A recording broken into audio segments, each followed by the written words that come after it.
As you noticed, I was gone. I was in Heidelberg for 2 days, so quick in and out of Germany. And Marianne Robach did a great job presenting you with the electrocyclic reaction manifold. And you notice, some of you like that, and I like it too, the working on the board and following arrow pushing and the evolution of mechanisms and so forth. The trouble is that that lecture should have been done in half the time. And it's just the amount of material. And that's why we can't do it. Ideally, one should give 4 lectures a week in this course, but we run into trouble attempting to do that with the units that are associated with this course, and we can't go beyond the units that have been given to us. So let me remind you that in order to make up for that, we have the complimentary review session on Wednesday evening, 6 to 8 in 100 Lewis, given by Emily Bartlett, our head TA, who uses the arrow pushing board work so that you get exposure to this kind of training. Following it visually is clearly advantageous. Okay?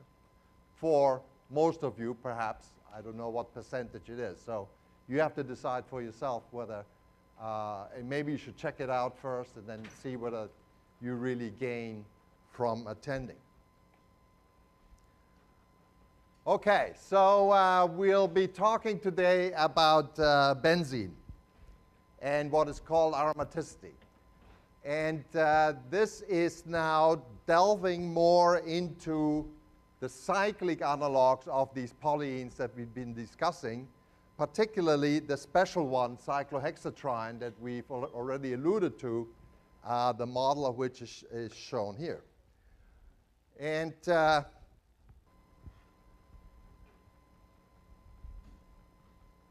this dates back about 200 years. About 200 years ago, there was no such thing as green in green chemistry and slogans of sustainability. People were living like there's no tomorrow because it was, to some extent, sheer survival. And therefore, the streets of London were fueled by an oil that was derived from whale oil, was whale oil, basically. So you used to hunt down whales. Whales are enormous, and they had an enormous amount of lard. And that lard contains a lot of combustible material, and so it was used for street lighting. You couldn't imagine that nowadays. And so in about 1825, Michael Faraday, who is pictured over here, he was a famous physicist as well as chemist. In physics, he developed the theory of electromagnetism and worked with a lot of electrode materials and related stuff. He also was a chemist, and lore has it that as he was walking the streets of London one evening, God knows why, he noticed that from the street lights there was a colorless liquid dripping down. And you know, he touched it. It's slightly volatile. Turns out boiling point's about 80. Smelled, has a certain characteristic smell, and he was curious how where this was coming from. And it turns out this compound was benzene. And it can be obtained in rather large quantities by the pyrolysis of whale oil. So you take a lard of whale and put it in into a flask and then blast it with a Bunsen burner, and out comes a fraction distilling at boiling point 80. So he started investigating what this stuff was, and he found that the elemental analysis gave a carbon to hydrogen ratio of 1 to 1, eventually established as being C6H6.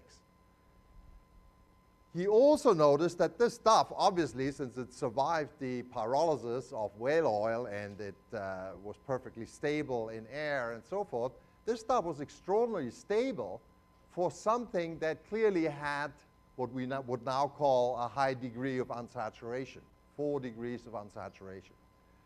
This stuff should have reacted with air already, certainly with bromine, elemental bromine, with oxidizing agents and so forth. Yet it didn't, not under ordinary conditions anyway. And so this was very, very curious. Eventually, this character here, Eilhard Mitscherlich, made this stuff, you could call it a total synthesis, from benzoic acid, which was readily available from natural sources, by pyrolyzing, I think it was the calcium salt, and carbon dioxide blows off, and you get benzene this way. And now, of course, we write the structure like this. It's two resonance forms. They contribute 50-50 to the true picture of the molecule. At the time, they didn't have a clue. In fact, at the time, even our conventions of drawing carbon and hydrogen and the business of tetrahedral and trigonal bond angles in general didn't exist. So it was a phenomenal challenge to figure out what the structure of this stuff was. And people wrote all kinds of connectivities involving 6 carbons and 6 hydrogens, connectivities that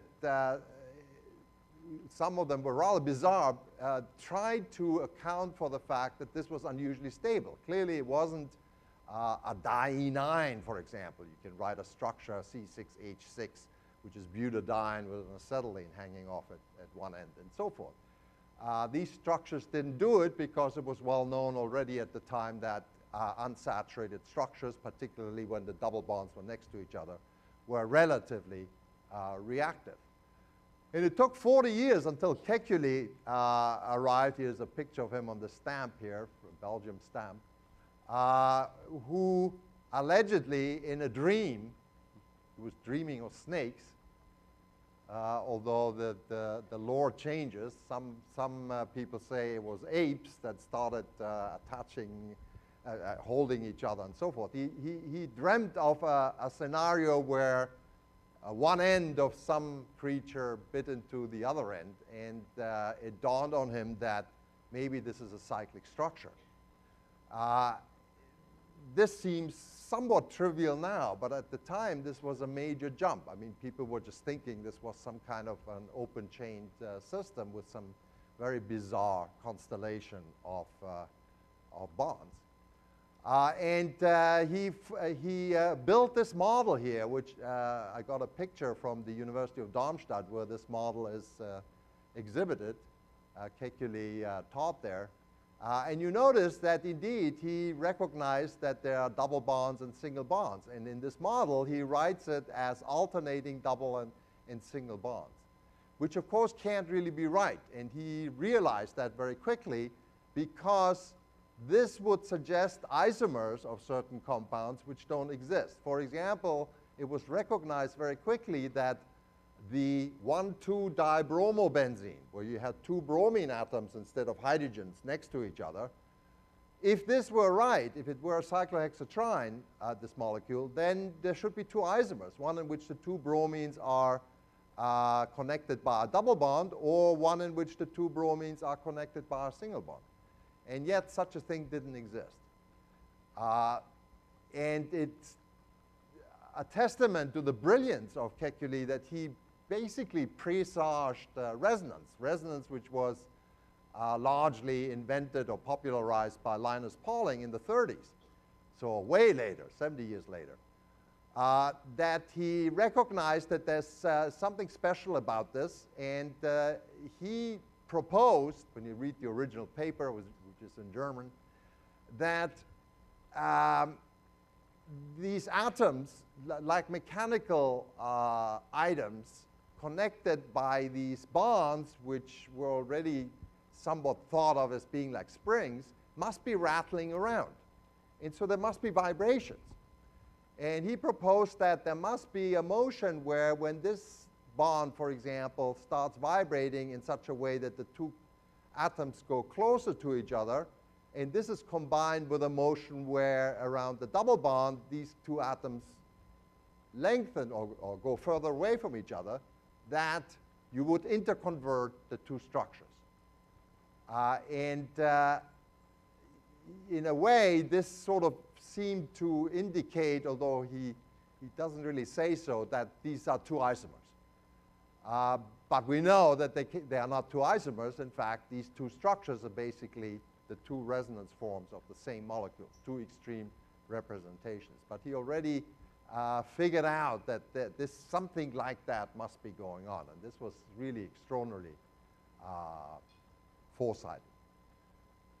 And so there we are. We have a regular hexagon that incorporates the 6 sp2 hybridized carbons. Before we go on, let's look a little bit at the naming. There are many, many common names. If you go on in the sciences and do some research, a lot of these common names still pervade the literature. And in the old days, you had to remember them all. Now, fortunately, we have IUPAC, and basically, you use the benzene as the stem, like we use the longest chain in alkane nomenclature, and ordinary substituents are just substituents to that stem. So this guy here is fluorobenzene. And since it's cyclic, we don't have to specify where it is. It's automatically the point of attachment you can call carbon 1, just like cyclohexane, like cycloalkane nomenclature. This guy would be nitrobenzene. Alkyl substituents are named just like in alkane nomenclature, except that the stem is benzene. So we have a substituent here, and in this case it's branched. So remember the rules for naming branched substituents. You find the longest chain in the substituent, and the numbering is made easy by the definition that carbon 1 is the point of attachment. So here, of course, doesn't matter which direction you go. I'm just going horizontal. This define that as the longest chain, so it's ethyl. And at carbon 1, that's the point of attachment of the chain, there are 2 methyls. So this is 1,1-dimethyl ethyl benzene, or for short, tertiary butyl benzene. Then, of course, you can have more than one substituent, and so when you have 2 of them, you can use either strict IUPAC nomenclature, namely just use numbering, just as in cyclohexane.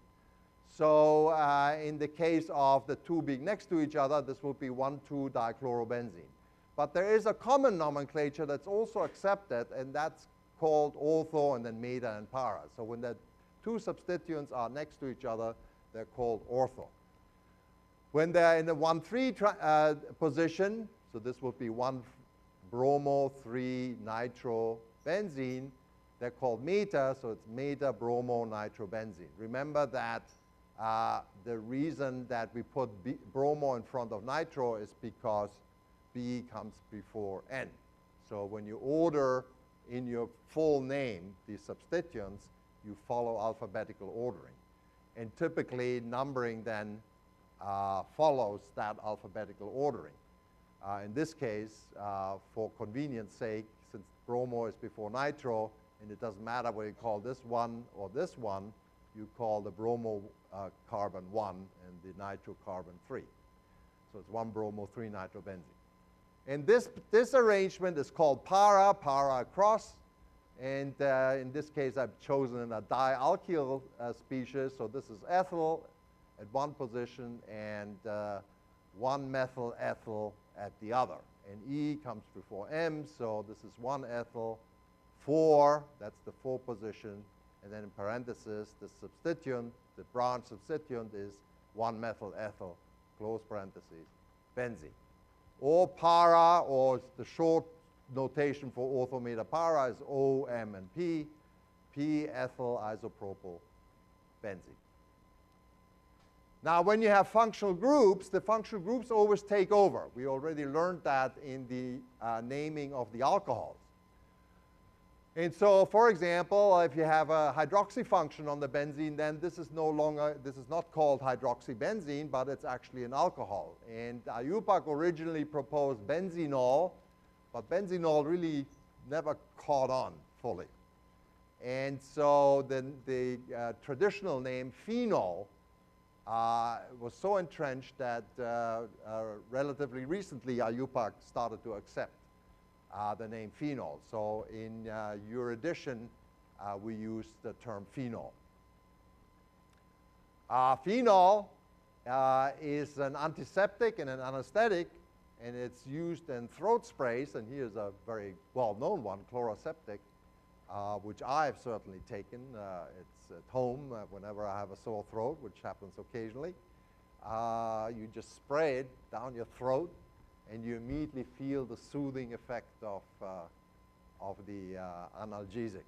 Okay? And I'm sure most of you must have gone through that experience. So this is what it is, phenol. The amine substituted system is called benzenamine. So here the IUPAC is sticking with its guns, and the amine function is, of course, an amine, and so this is a benzenamine. Common name is aniline.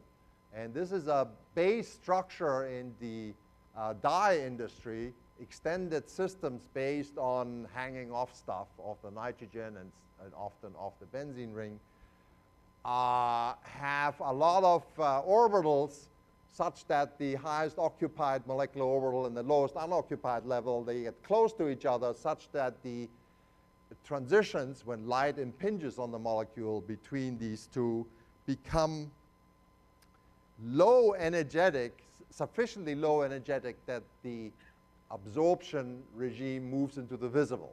And once you start absorbing visible light from the sunlight, which has all visible frequencies, then what is reflected is color.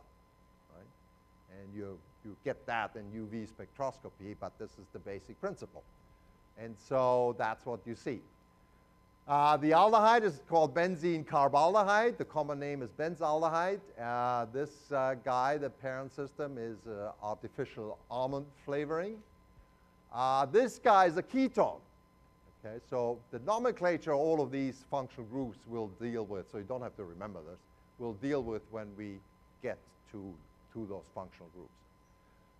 So this is actually ethanone, and so at carbon 1, which is the carbon bearing the function, is a phenyl group, or this benzene ring, which is called phenyl. We'll come to that in a second.